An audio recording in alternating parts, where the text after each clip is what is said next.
Mr. Chairman, the resolution under discussion raises a very important matter which merits careful consideration on the part of honorable members of this House and of the government. Questions will be asked and have been asked as to where is the necessity of nationalizing commercial banks. What is wrong with our banks today? Banks accept deposits from the poor as well as the rich.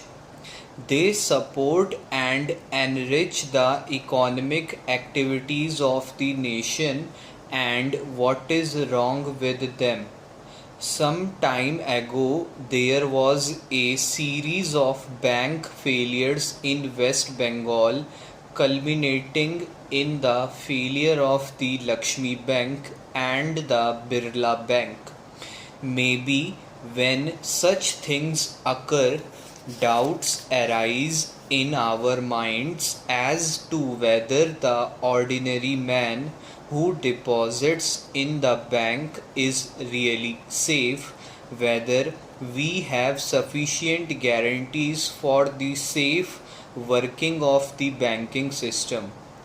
But then the answer is that we have tightened the provisions of the Banking Companies Act and given more and more control to the Reserve Bank, and therefore the Reserve Bank is in a position today not only to insist upon all sorts of safeguards for the flotation of banks but also for the conducting of banks.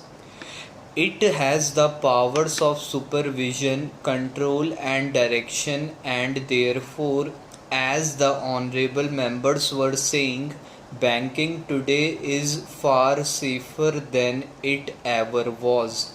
So, where is the need for nationalization?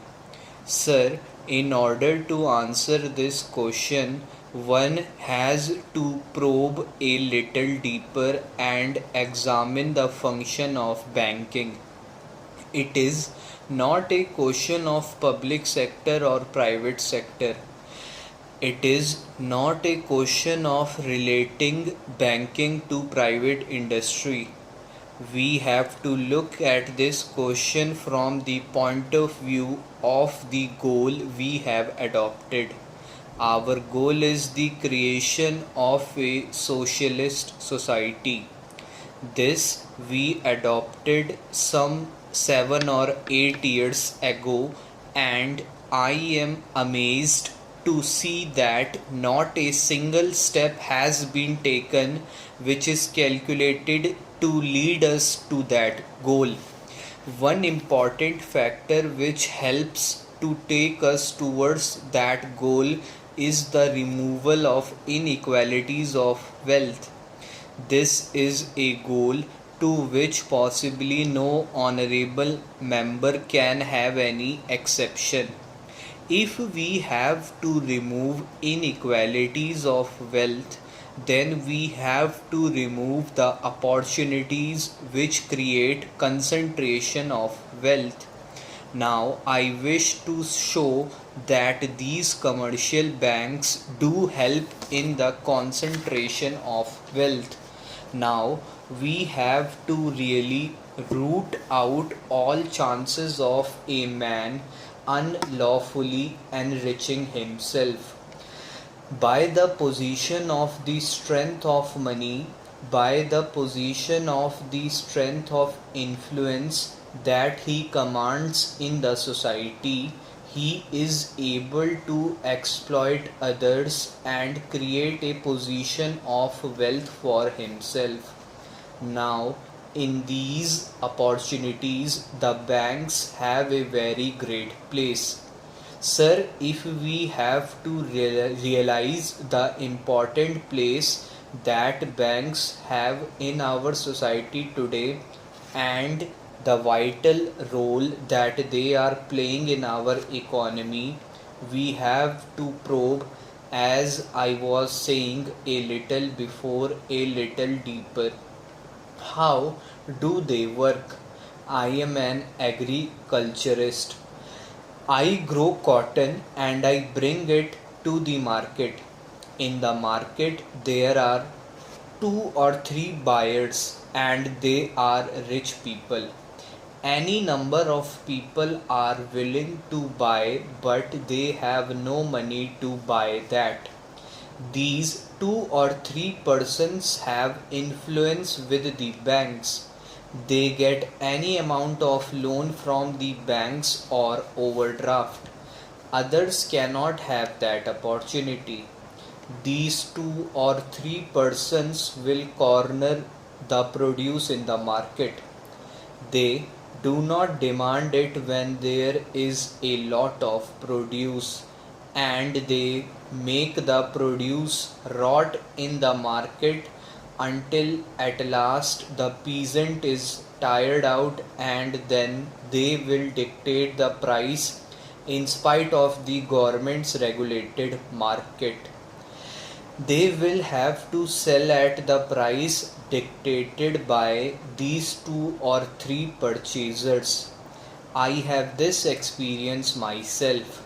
We started a cooperative society, the Consumers and Producers Cooperative Society, of which I was the president.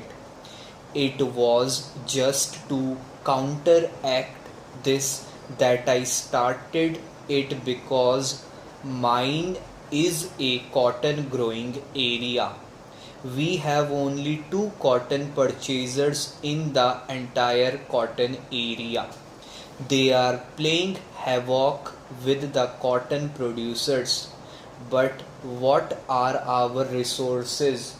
How can a cooperative society raise enough funds to buy one day's produce, one day's supply in the market? No banks lend me because I have no security to offer and I have no influence with them. These two people can do anything with the market, and this is going on today in spite of our regulations.